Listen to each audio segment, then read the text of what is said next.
Hey, Afi. Have you ever heard of an ABC? An ABC? Like the alphabet? Oh, no.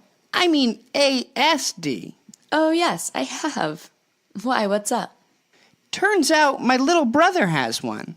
Can you tell me a little more about what it is? Of course.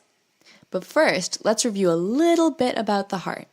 What do you remember about the heart, Zozo? Well, the heart is made up of 4 chambers, right? The top 2 chambers are called the atria. The bottom 2 are called the ventricles. Exactly. To review this in detail, be sure to check out the How the Heart Works video. Let's get back to the ASD now. ASD stands for Atrial Septal Defect. If you look at the first word, it looks very similar to the name of the top 2 chambers, the atrium.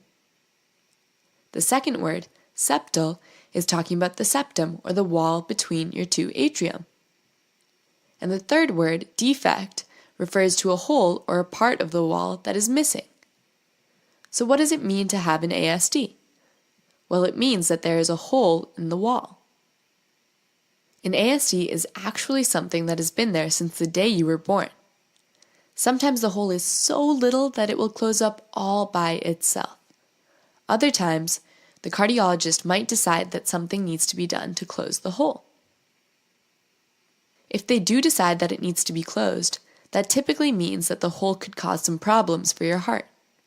Normally, the blood that flows through your heart follows a very particular pathway. It flows through the right side, out to your lungs, back into the left side of your heart, and then out to the rest of your body. An ASD can add another pathway for your blood that is not actually supposed to be there and that can interrupt your normal flow. If there is a hole in between your right atria and your left atria, the blood can flow from the left atrium of your heart into the right side of your heart. If the hole is large enough, it can cause too much blood to flow to the right side of your heart. If you do have too much or extra blood flowing to the right side of your heart, more blood than usual will flow into your lungs as well. This can overflow your lungs and overwork your heart.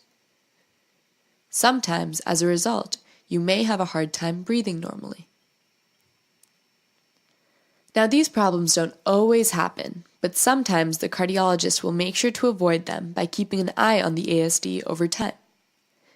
If the hole does seem like it may cause problems, they might have to close it up. They do this by taking a little device and sticking it right in between your hole so that the blood can't flow through that extra pathway anymore. If you want to see how ASDs can be closed with this little device, check out the video Cardiac Cats. Does that make sense, Zozo? Yeah. So an ASD, or atrial septal defect, is a hole between the top chambers of your heart, and sometimes the hole closes on its own or is okay to be left alone. But sometimes the doctors will need to close it with a little device so that it doesn't bother my brother anymore. Right? Exactly. Either way, everyone will make sure to do everything that needs to be done to take care of the ASD and make sure that your little brother is healthy and strong. Now that you know what's up, you can help make sure too.